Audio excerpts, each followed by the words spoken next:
Now this is something I really want to talk about to be sure that everyone is cautious and stays level-headed at all times. Now for context, I lived in the middle of nowhere in Canada. It was an old town that had quite a few abandoned buildings due to absence of residents. Me and many friends were tired of the lack of entertainment options for us, so what we did was explore these abandoned buildings.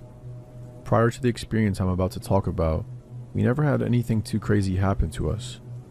Occasionally, we'd see a small bit of blood-like liquid, and we did see a pentagram on the grounds from someone who went to a house previously, but nothing too bad. Till the last time I had gone exploring. When I was younger, I used to go to a daycare that was part of a mental hospital, which is kind of a weird combination, I know. But it closed down to a lack of patients and lack of children at the daycare. I decided to go back there with my friends a few years ago. For context, I was 15 when this happened, and most of my friends were the same age. When we did get there, it was rather cliche. There was fog, and it was rather dark, and there was a light drizzle of rain. We went to the main gate, which was padlocked shut. We decided to help each other hop over it and made a ton of noise. We were laughing and giggling the whole time, unsuspecting of what was to come. We looked around the small play place and park area with the flashlights that we had on our person. Even with our somewhat powerful flashlights, our visibility was rather limited. We decided to enter the decaying building. Glass and dirt crunched under our feet as we stepped into the daycare section of the complex. There were still old Legos and wood chips from the previous furniture, old torn dolls and toys thrown about. The further we walked around the daycare section, we naturally became more and more silent, till all we could hear was the crunch of the dirt under our feet. I found some crayons in a plastic container in the corner of the room, and I walked over to pick them up, when all of a sudden we heard a loud crash coming from behind a metal door leading to the psych ward part of the building. My friends and I all looked at each other. As a whole, we were in a group of 5. Most of them were very bold and cocky. We all looked at each other when my friend Brian suggested that we go to look and see where the sound came from. Personally, I was not too fond of that idea, but with my group of friends, there was no way anyone was going to decline such a thing. We all stacked up to the door and opened it.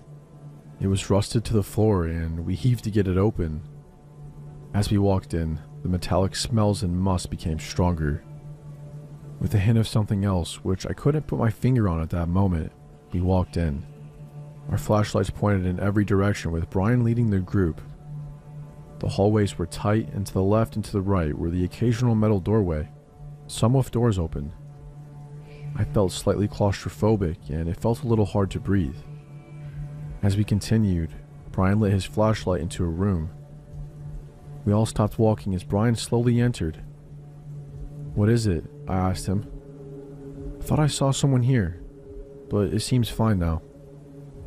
To be honest, I thought he was just messing with us to increase our anxiety, but looking back, I think he was being completely honest. He backed out of the room and we continued walking deeper into the psych ward, when another friend swiftly told us to stop. We came to a halt and all listened. In the distance ahead of us, we heard the subtle pitter-patter of footsteps echo through the hallway.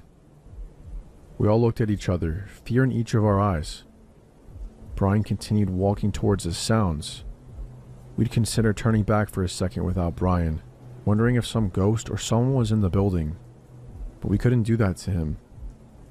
The closer we got, the more I felt like I was being watched, when finally we entered a room on the right which had the smell of rotting meat. In front of us was a dead deer. Its innards were spilled all over the floor, staining the concrete. A friend of mine had a very weak stomach and vomited all over the floor. That's when we heard whispering from somewhere. Brian lit his flashlight to the corner of the room, where a man with short hair was standing with his head down. He wore a bright green t-shirt stained with what I assumed was blood, and torn beige pants. He did not have any socks on and his feet seemed damaged. He was twitching sporadically and continued to mumble even after we saw him. We stared at him for a solid 30 seconds before he made his first true movement. He looked up at us with a haunting grin that sent shivers down our spine. "You guys here for the feast?" he asked. This kicked us over the edge, and we bolted out of that room all the way back to the daycare center. The door was still open and we decided to try and slam it shut, but the rust and pure weight of the door almost kept it open. It actually took 3 of us pulling with all of our strength to close it. And just before we did, I could still see the silhouette of the man watching us, with his white teeth being the only other human feature I could see. We sat behind the metal door, catching our breath for a second, all looking at each other for confirmation that we all saw the same thing. After a little bit of labored breathing from each of us, we heard a light tapping on the door.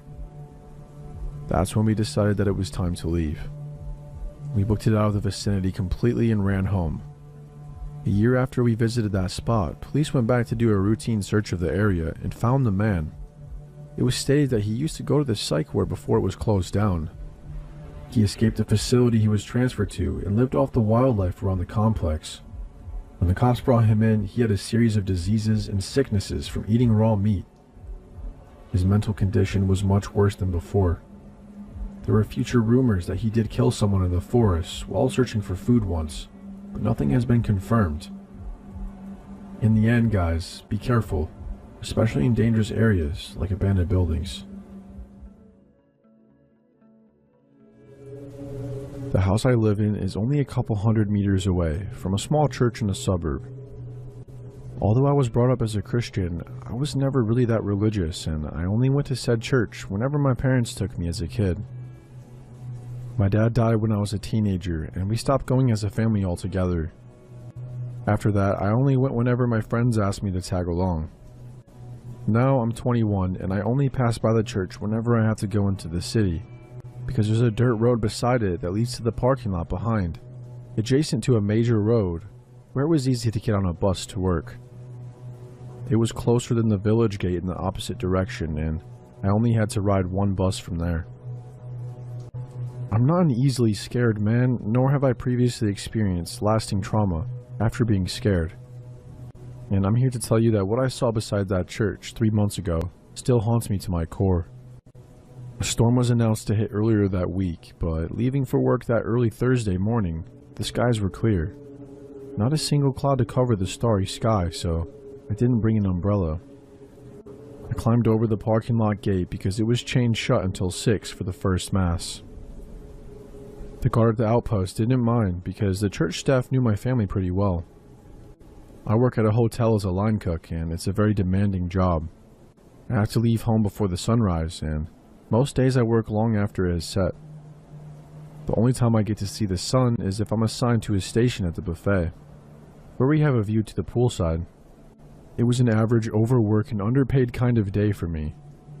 I wasn't assigned at the buffet line.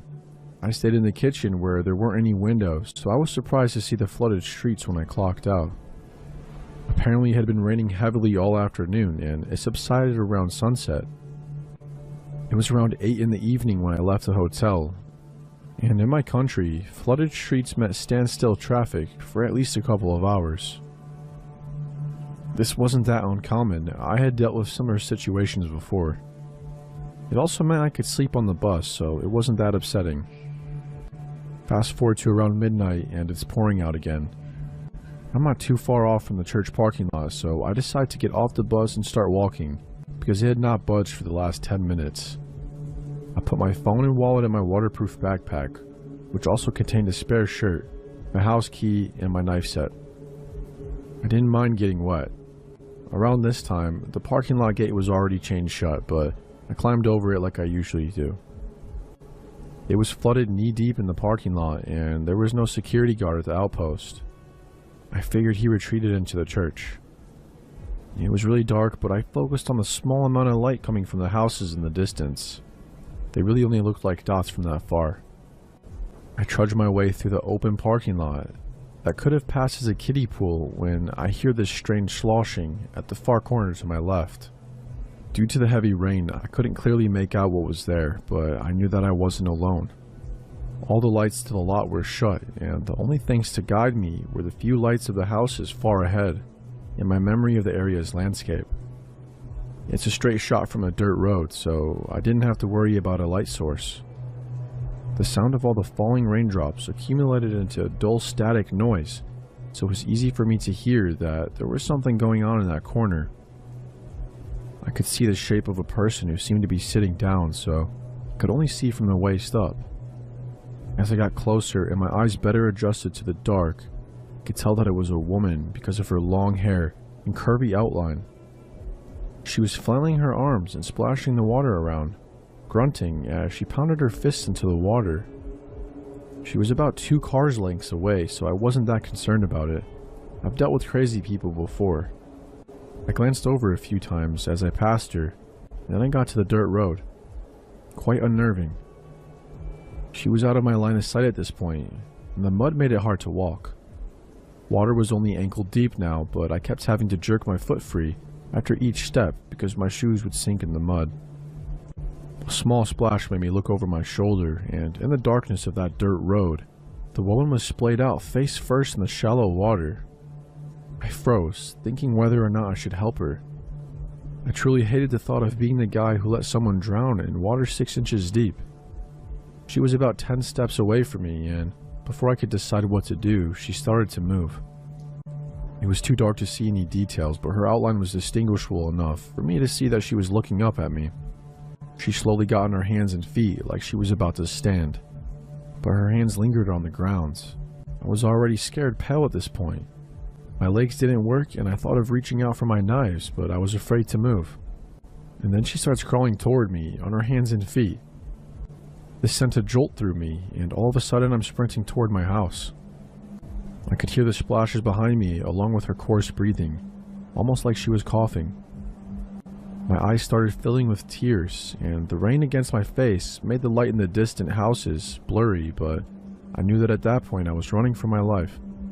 I couldn't tell if she was catching up, but I didn't have it in me to look back. I heard her yell in a voice so rough it resembled a pig squeal. Short, sharp, and loud. A wordless shout of anger. I believe that was the fastest I ever ran in my life. At this point, I couldn't hear anything but the rain. Deafening, unrelenting, and violent. My house was close. I sped by a few houses with their dim porch lights, and I could tell that I was running on asphalt. I didn't know when it happened, but apparently I lost my shoes back at the dirt road. One last bend and I was at my doorstep finally. I forcefully tore my backpack zipper open and I fumbled around the inside for the key, frantically looking around to see if she was still chasing me. I got in the house and slammed the door shut and collapsed.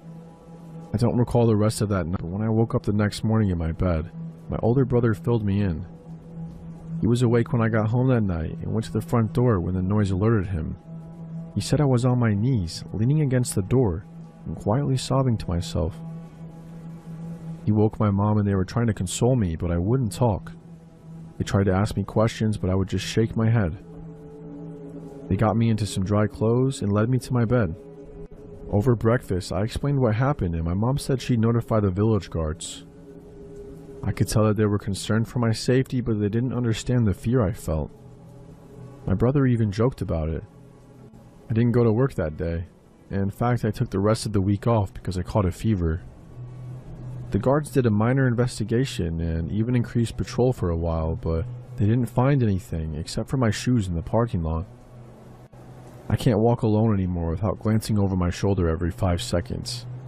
Sudden loud noises make my heart jump, and I can't even stand the sound of rain. I've been getting better though. I can sleep with the lights off now. I just wish I would stop seeing the crawling woman's shape when I start drifting off to sleep. I wish I could tell you more about her, I honestly do, because it's one thing to be afraid of something, but when you lack the understanding of what you fear, your mind fills in the blanks with terrifying detail. I was back home for the summer for the first time in a year after starting uni. Our home was, and still is, just outside of a small town with forests all around. There was also a small man-made lake, which was diverged from a river that ran for miles through the forest and ramified into a few streams east of the lake. Near my home, there was a small grassy path that led to the river following a stream. It was a long walk, but one I used to go on often as a child. I knew the forest there quite well, and I knew where I could cut through the dense trees to meet the stream. The walk that I would go on always led me off the path, which turned northwest slowly, so away from the stream, and then took a sharp turn to the west after a few miles walk, at which point The stream was hidden quite deep into the forest. I'd continue to walk north and follow the stream through the forest to get to the river, then follow the river west to get to the lake. It's honestly pretty easy to get lost in this forest because the terrain isn't just a slope down to the water.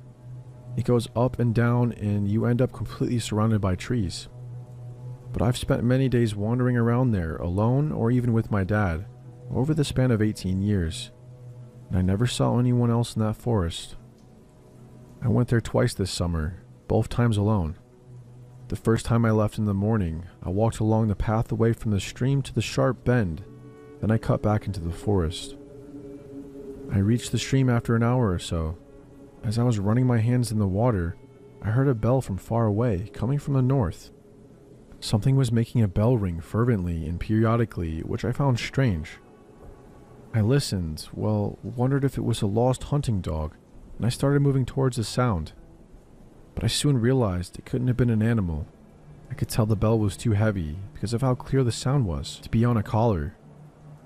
I kept moving and the bell was moving away from me, and it stopped completely after 5 minutes. The stream also wasn't big enough or strong enough to carry a bell that could have been enclosed in a tent or something, and the river was too far still. I thought of everything, but nothing explained the sound, apart from one obvious thing, which I just didn't feel comfortable with for some reason. I knew it had to have been a person, but I stopped thinking about it and I just walked on normally. Until I found a badger, a bloomin' dead one, carefully decapitated. It had obviously been done with a knife. It was fairly fresh. The body was still limp and there wasn't too much smell coming from it. The wound was full of maggots, but I knew that was something that happened soon after exposure. The sound of the bell had been following the stream, so had I. So the badger was put there, maybe killed there, at least decapitated, while I was walking that way, I suppose. I don't know really. But nothing else happened that day. 1 week later, I went back for the second time that summer and the last time ever. I left home at around 6 p.m. and I made it to the stream, then walked to the river in an hour. Then I decided to go back the way I came because it was getting late and it was raining quite heavily. The sun set at around 9 p.m. I was walking as fast as I could, with the sound of the rain in the trees being really surreal and loud. I was somewhat trotting with my head down for a while, through the clearest and most open part of the forest, when I bumped into something heavy. The smell was sickly. It was the decomposing body of the badger, with his head strung to the front of his paws, and it was tied up, just swinging from a tree. It was this putrid bag of stench, wet and dripping green liquid. I started gagging. I had some sort of mucus-textured fluid in my hair. It was just repulsive. At first, I just stared at it. Then I started fidgeting violently because I felt like I was drenched in its juices. I was soaking from the rain.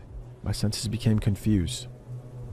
It felt like a bucket of ice-cold water had been thrown over me when I realized that I walked the same way to get to the river, so someone had strung up the body after I passed it on the way there.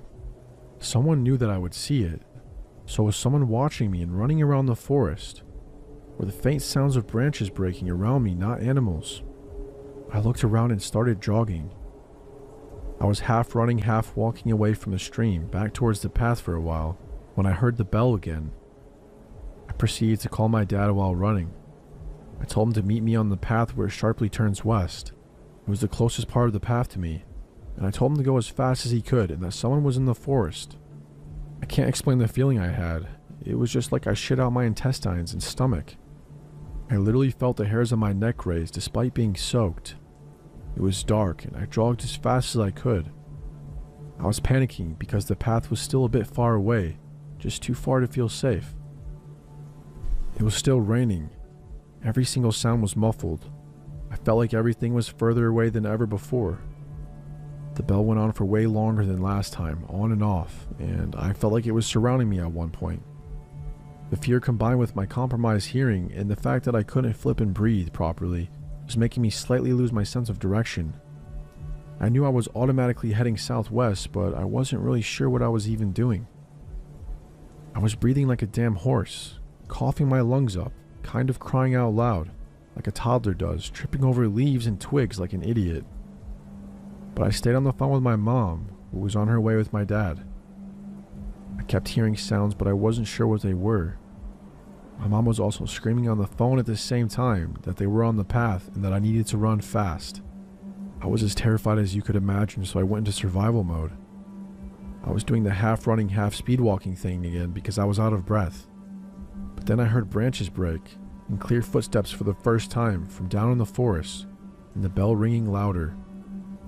I didn't want to, but I looked over my shoulder. That's when I saw what was in the forest with me. A tall figure creeping in my direction at the very end of the clearing, ringing this bell slowly in front of his stomach. Could tell he was staring straight at me. Now, I don't know if I had a hidden secret sprinting ability or instinctual adrenaline-induced superhuman powers, but when I tell you I ran for my life, I didn't look back once. I screamed as much as I could. I lied even. I'm on the phone with the police. They're on the path. Dad, I can see you. I'm here. I wanted to yell, Dad, please, where are you? But I kept that part to myself. I felt like something awful was going to happen, and I felt like the man was right behind me. I just kept telling myself to not look back. I was gasping and wheezing and crying so hard and screaming for my dad. I even dropped my bag and only realized I didn't have it anymore when I was in the car. I felt like my phone was my only way home. Things no longer felt real. It was like my legs were moving by themselves. I didn't know if the man was still following me. I could only hear my heart beating in my ears and the bell. I finally heard my dad shout my name, and I knew he was coming my way, that he could see me because of the intonation of his voice. I pretty much lunged myself at him when we got to each other, and my dad heard the bell too. My mom could hear it on the phone as she was waiting with the car ready to leave fast.